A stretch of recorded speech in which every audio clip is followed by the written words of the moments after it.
Hey everybody, Josh Sigurdson, a World Alternative Media here, and we're joined once again by Tim Picciott of the Liberty Advisor, and there's lots to go into today. And first, I want to start by mentioning an announcement by a man from HSBC by the name of Frederic Neumann, who said that the world economy faces enormous deflationary pressure. Now, I'm not going to play the video because YouTube these days doesn't allow for fair use, and we'll just take down the video and our channel along with it. And we got limited time here on YouTube as it is. So anyway, I want to mention that he went into the fact that he believes that interest rates could go down still again in 2019 even, and going into 2020, and that there's lots of risks to emerging markets coming up on the near horizon. He thinks there's need for more easing and more market or monetary control and manipulation. Those are my words, not his.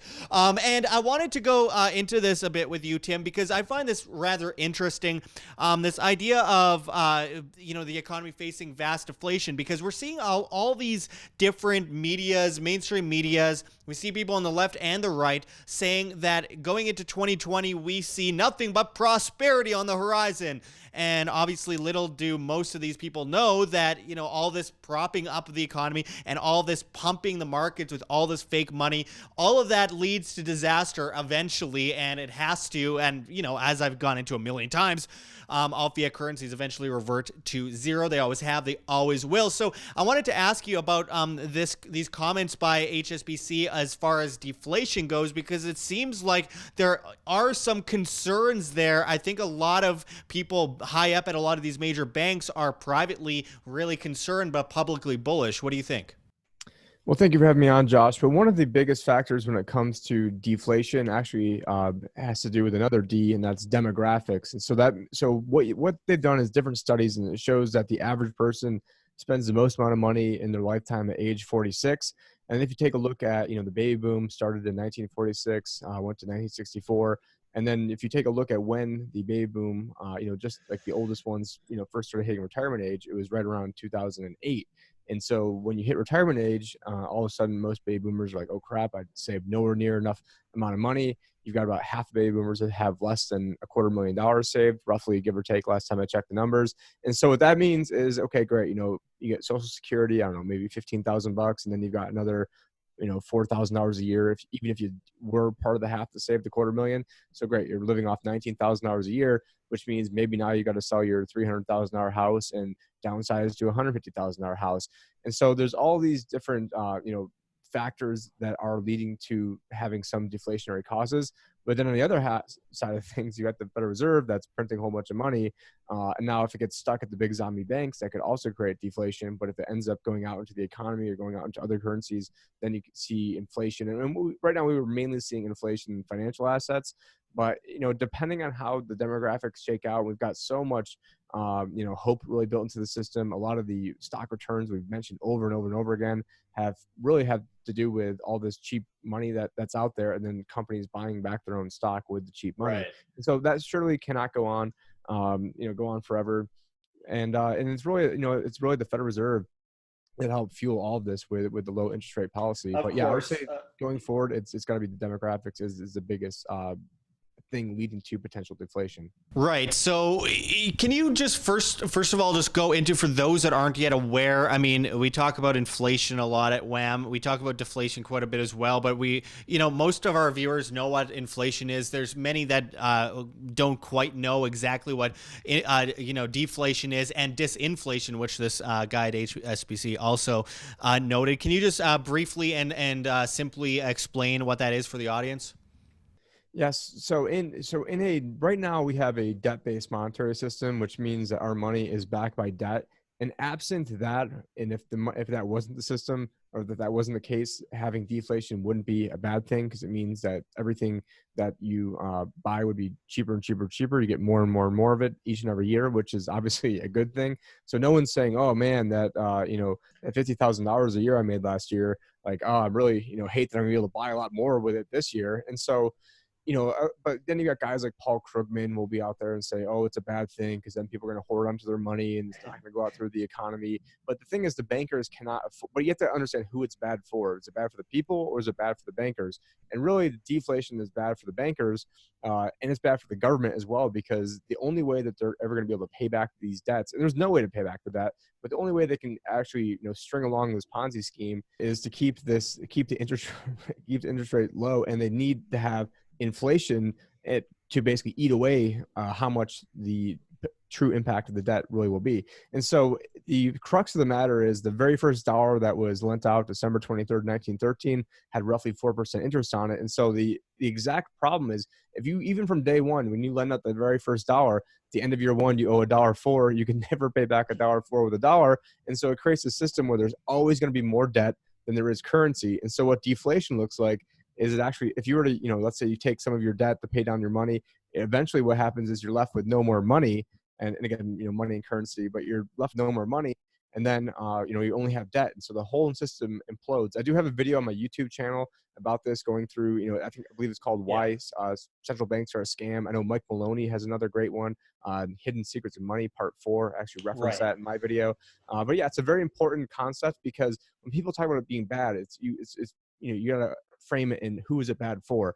And deflation is bad for a government that is hell bent on spending way more money than they can bring in. The debt went up $1.3 trillion last year, and so it would be great for the average person. But right now, the Fed's biggest fear is that the price of the goods you buy are not going to go up fast enough. And you guys can reference in previous video Josh and I did about the Fed saying we can now run hot. So. Yeah, they want to let inflation run hot. I want to mention, this banker, obviously it's good for the banker. All these banks are completely bankrupt, by the way, if you look at their own balance sheet, and everyone's kind of afraid on both sides, whether you're the bankers in the government or you're the individuals on the street, because this debt, this pile of debt that's constantly growing is risking a lot of people. And look at what inflation does, and we've gone into this many times before, and how inflation affects the consumer and how it affects political issues as well. We always see these candidates, mostly on the left, try to answer the problems of inflation with more problems. They're like, well, maybe the government can raise wages or do this or that. And it's like, no, that's a problem of inflation. It's not that the bread is getting more expensive, it's that your money is worth less all the time. But I want to ask then, which is it? We're hearing all sorts of warnings from across the board. It's going to be inflation. It's going to be stagflation. It's going to be, deflation and disinflation. It's just, I'm hearing a whole lot of flations here. What do you think is going to happen going into 2020 here, Tim? Well, it's certainly going to be interesting. And unfortunately, my greatest problem with Donald Trump is that instead of trying to deal with the actual systemic problems and underlying foundation, is that he just wanted to kind of keep the game going a little bit longer and buy us some more time. But ultimately, we're going to be, basically things are going to end up being worse because of it. So how things, end up will eventually shaking out. There's really one of two ways. It's either inflation or deflation. And I think both ways are really terrible. And so they cannot allow deflation, because deflation would implode the entire system. And so at that point, they would risk hyperinflation to try to prevent deflation. And now it's only a matter of how long the deflation might occur. And so that could mean, asset prices going down. But then eventually the asset prices going down will probably lead to the Fed, maybe not QE5 or whatever by the time, this ends up shaking out. And then I think the deflation will then lead to inflation. But the timetable, who knows exactly when it shakes out. And so it's very precarious for people that are close to retirement age. I know, I'm sort of showing that I'm a financial advisor, but this is the time to really make sure that your money is safe. And unfortunately, you've got basically the largest group of people ever about to retire, and the act of retiring means now you more than likely are going to have to downsize. I do this for a living, so I know even people that are extremely well off, a lot of times even they have to go downsize, a little bit in order to, or a lot of it in order to retire. And so that is naturally going to be, deflationary. In Japan, they sell more adult diapers than they do baby diapers. I believe I saw an article the other day that, America isn't even at the replacement ratio to replace the current population that we have over here. And so, when you have all these entitlements that are predicated on having larger and larger and larger bases of populations underneath them to sustain the Ponzi scheme, and then all of a sudden, the generations below them aren't as big, then there's no way that they can sustain it. And I believe when Social Security was first started, I think it was about 164 people paying into it for every person collecting benefits. And now you've got, it's about 2 to 1. And so, I mean, anyone can do the math on this. And that's why I think you're going to see, all these deflation. And so what will probably end up, I guess the short version of this, what will probably end up happening is you'll have deflation in, a lot of the assets people own, but then you'll have inflation in a lot of the assets that people need to buy to survive. And it's going to be the absolute worst case amongst both of what could possibly happen. It's absolutely crazy. How many of those watching this video are absolutely sick and tired of this? None of this conversation even needs to be happening. This conversation is happening because we have central banks. These central banks are printing vast amounts of currency. They're centralizing the economies. They're basically forcing people onto their knees. They're creating vast amounts of poverty under the guise of helping. They come in as a solution to the problem they created in the first place. How many of you out there are sick and tired of being used by these entities, and then you hear them complaining on the news and talking about how they could fix this problem that they created? I mean, I'm getting really, really sick of it. I've been reporting on these stories for years, Tim, and I'm just seeing more and more poverty. I'm seeing more and more people on the streets. I'm seeing more and more debt coming in. I'm seeing more and more hard left politicians coming out and pushing the crazy, even communist ideas to fix this problem, when it only, it leads to a greater problem at the end of the day, because people are confused. They don't understand what the root cause is. And it's really, really frustrating. A populace in debt is a populace in servitude. We've gone over it before. I'll say it to the ends of the earth until people realize that they need to manage their own money and start being independent and stop being so dependent on these entities that depend on the dependence of the masses. These entities that, as I've said a million times before, they'll shove you down a bottomless pit of debt, so you are forced to ask for a ladder up from the government and the banking system, pushing you right into servitude to them right where they want you, and like cattle on a farm. And going forward, Tim, obviously you are an advisor. You could check the links below, guys, by the way, if you want to become a client of Tim's. What is the answer to all this craziness overall? You mentioned a few solutions there, but from your perspective as someone who takes on a lot of clients and works on this day in, day out, can you give our audience a bit of an idea of what do you think are the best solutions? Yeah, well, I mean, it's going to be different for every person, and whether what their own goals are, what they've done so far, what they'd like to do. But ultimately, you need to think about what your goals are. I mean, when would you like to retire? And especially if you're close to retirement, have you ever thought about, hey, how much can I spend in retirement? Because I will tell you right now that when you do these calculations, a lot of times it does make a big difference of, can you spend $54,000 a year versus spending $49,000? And maybe if you spend 54, you'll run out of money at age 82, or if you spend 49, maybe you'll pass away with $400,000 left. And so there's people don't really do this until it's too late. But if you do the planning ahead of time, there's ways to hedge against a lot of these risks if you're working with someone at least that knows what they're doing. So, we do. If you want to manage your own money, we do have hourly consultations. Also have planning packages. I just recommend checking it out below. Also, another place to get some great information is Josh and I will both be speaking at Anarchapulco. So you guys will see the links down below. Promo code WHAM for that. I'll be speaking specifically at the Dollar Vigilante Summit, the TDV Summit. And it's at these conferences that I give my A game. I mean, this is the first time I heard Josh mention this article, and it's not like I'm here with a ton of notes prepared. I mean, I wrote like the word demographic, age 46, and a couple other things when Josh was talking. And so, but when I go to these conferences, this is where I spend just a huge amount of time, get all the data, put in, the extra effort. And so that's what I'd, recommend. People get knowledge, and then, have a plan and know what you're going to do, and then, prepare for the worst and hope for the best. And you can see people like Dr. Ron Paul at Anarchapulco as well. Use that promo code WHAM, WAM, and save money on your ticket to Anarchapulco. Links are below. We also have new merchandise and everything up on our Teespring store, so make sure to check those out. T-shirts, phone cases, hoodies, socks, the pillows, lots of stuff. So make sure to check that out in the links below as well. And obviously the bit.ly link to become a client of Tim's.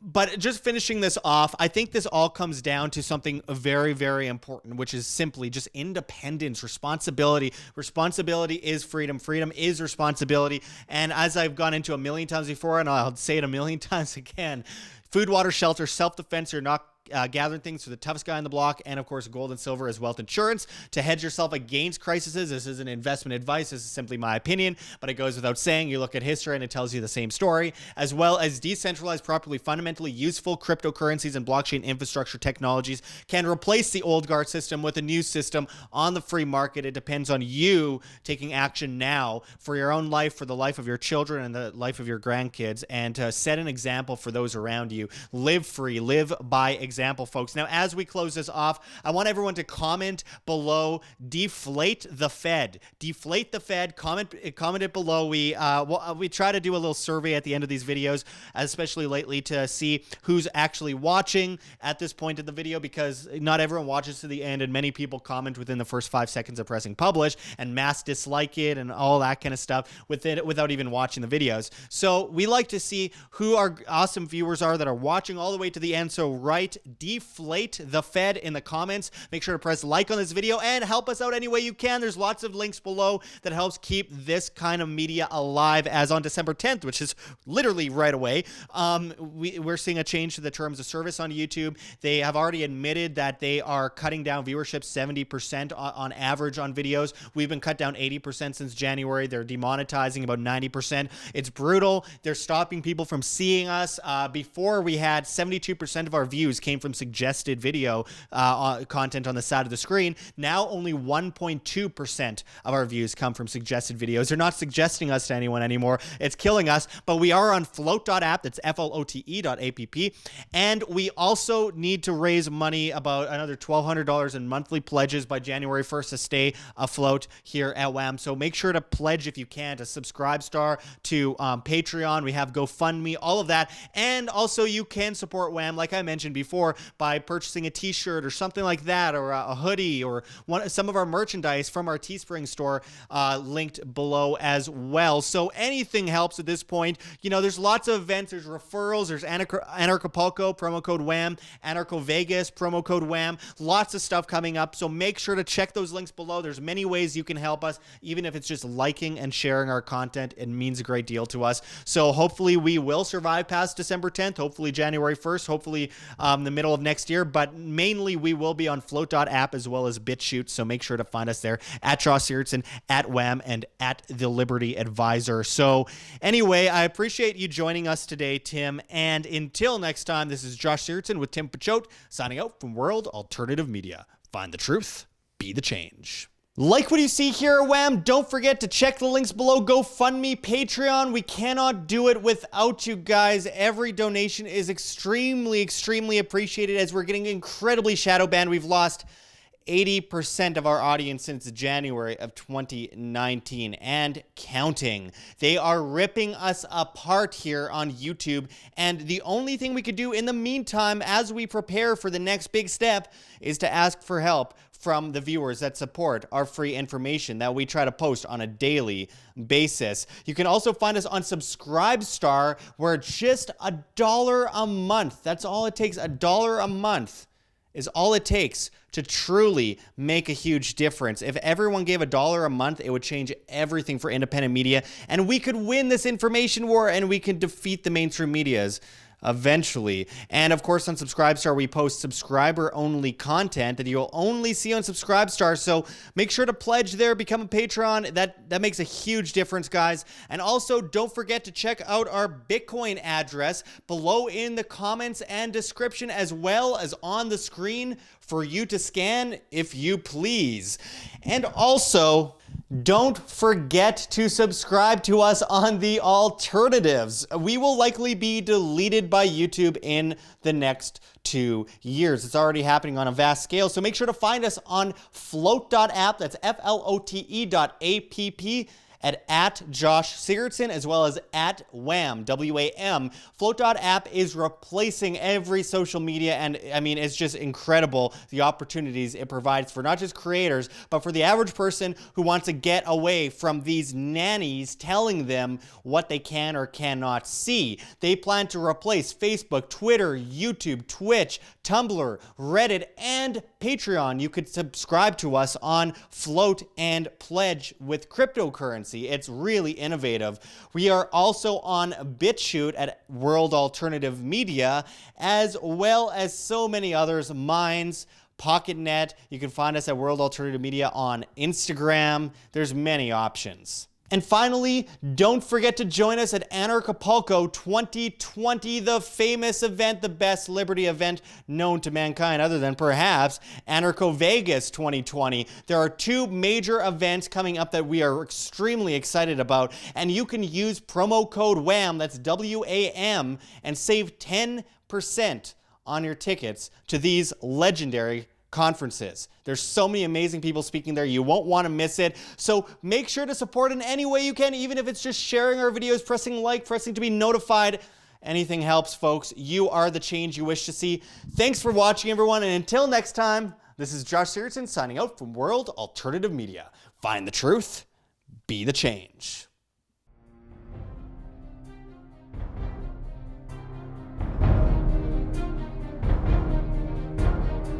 I'm sure you have already changed people's minds in your young age because you're involved, and I like that.